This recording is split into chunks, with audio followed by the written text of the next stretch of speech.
কুর্মী, ধোপা, নাপিত, কামার, কুমোর, ছুতোর, এরাই হচ্ছে আমার এখানকার মানুষ, প্রান্তিক মানুষ। এদের জন্য মোদি চাল পাঠাচ্ছেন ফ্রিতে, সে চাল খেয়ে নিচ্ছে। এদের জন্য মোদি বাড়ির টাকা পাঠিয়েছেন, সে বাড়ি খেয়ে নিয়েছে। এই এসটি, এসসি, ওবিসি, মাইনরিটি, গরিব মানুষরা বঞ্চিত হয়েছে। এদের জন্য মোদি গ্যাসের টাকা পাঠাচ্ছেন, সে গ্যাস দিতে দিচ্ছে না। গ্যাসের এজেন্টকে ধমকে দিয়েছে, আমরা ক্যাম্প করেছিলাম গ্যাস দেবো, বলে না, দেবে না। কেন? মোদি ভোট পেয়ে যাবে। এদের জন্য বাড়ি বাড়িতে খাওয়ার জল আসুক। এখন জঙ্গলমহলে খাওয়ার জলের জন্য আমরা চিৎকার করি। খাল থেকে 1 হাঁটু গর্ত খুঁড়ে মায়েরা বাটি করে জল তুলে নিয়ে আসেন, সকাল থেকে গিয়ে জল আসেন।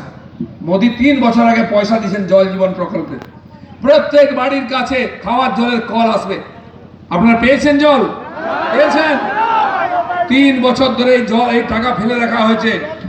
এখন খোঁড়া হচ্ছে, যেহেতু লোকসভা ভোট এসছে।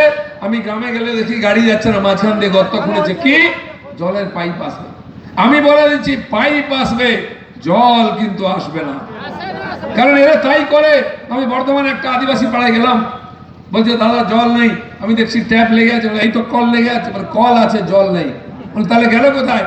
বলে যেদিন পরীক্ষা করতে এসছিল অফিসাররা, সেই দিন জল ছেড়েছে, তারপরে বন্ধ করে দিয়েছে। কল দিয়েছে টিএমসি নেতার বাড়ির সামনে, বাকিদের দেয় না। আমি বলে এই ব্যাটারা ভোট দেয় না। তাই জল জীবন মিশনের যে জলের টাকা 3 বছর জমিয়ে রেখে হাজার হাজার কোটি টাকার সুদ খেয়েছে দিদিমণি আর তার ভাইরা, এখন পাইপ খুঁড়ছে। বিজেপি আসবে, বাড়ি বাড়িতে জল পৌঁছে দেবে, বাড়ির সামনে পাকা রাস্তা দেবে। ওই লাল ধুলো উঠবে, হাঁটু অবধি লাল হয়ে যাবে, কাপড় লাল হবে। এটা হবে না।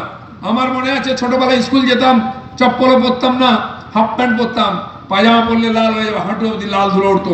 এখনো এখানে খড়িকাতে নয়া গ্রামে বহু গ্রামে লাল ধুলো আছে। নদীর ওপাশে আমি বহু আদিবাসী গ্রামে আমি সাবমার্সিবল পাম্প লাগিয়ে 150 বাড়িতে জলের